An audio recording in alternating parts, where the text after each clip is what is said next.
വടക്കുകിഴക്കൻ മധ്യപ്രദേശിന് മുകളിൽ സ്ഥിതി ചെയ്തിരുന്ന ന്യൂനമർദ്ദം വീണ്ടും തീവ്ര ന്യൂനമർദ്ദമായി ശക്തി പ്രാപിച്ചു. വടക്കൻ കേരള തീരം മുതൽ ഗുജറാത്ത് തീരം വരെ ന്യൂനമർദ്ദ പാത്തിയും രൂപപ്പെട്ടു. മ്യാൻമാറിന് മുകളിൽ നിലവിൽ സ്ഥിതി ചെയ്യുന്ന ചക്രവാത ചുഴി അടുത്ത 2 ദിവസത്തിനുള്ളിൽ ബംഗ്ലാദേശിനും വടക്കു പടിഞ്ഞാറൻ ബംഗാൾ ഉൾക്കടലിനും മുകളിൽ എത്തിച്ചേരാൻ സാധ്യത. ഇതിന്റെ ഫലമായി അടുത്ത 7 ദിവസം കേരളത്തിൽ വ്യാപകമായി മഴയ്ക്ക് സാധ്യത.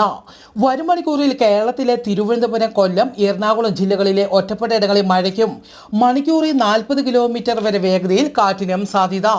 പത്തനംതിട്ട, ആലപ്പുഴ, കോട്ടയം, ഇടുക്കി, മലപ്പുറം, കണ്ണൂർ, കാസർഗോഡ് ജില്ലകളിലെ ഒറ്റപ്പെട്ടയിടങ്ങളിൽ നേരിയ മഴയ്ക്കും സാധ്യതയുണ്ടെന്ന് കാലാവസ്ഥാ കേന്ദ്രം അറിയിച്ചു.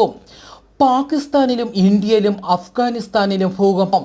പാകിസ്ഥാനിൽ ഇന്ന് ഉച്ചയ്ക്ക് 12:28 5.8 തീവ്രതയുള്ള ഭൂകമ്പമാണ് റിപ്പോർട്ട് ചെയ്തത്. ഉത്തർപ്രദേശ്, ഹരിയാന, പഞ്ചാബ്, ജമ്മു കാശ്മീർ തുടങ്ങിയ സ്ഥലങ്ങളിലും പ്രകമ്പനം അനുഭവപ്പെട്ടു. അഫ്ഗാനിസ്ഥാനിലും പ്രകമ്പനം അനുഭവപ്പെട്ടു.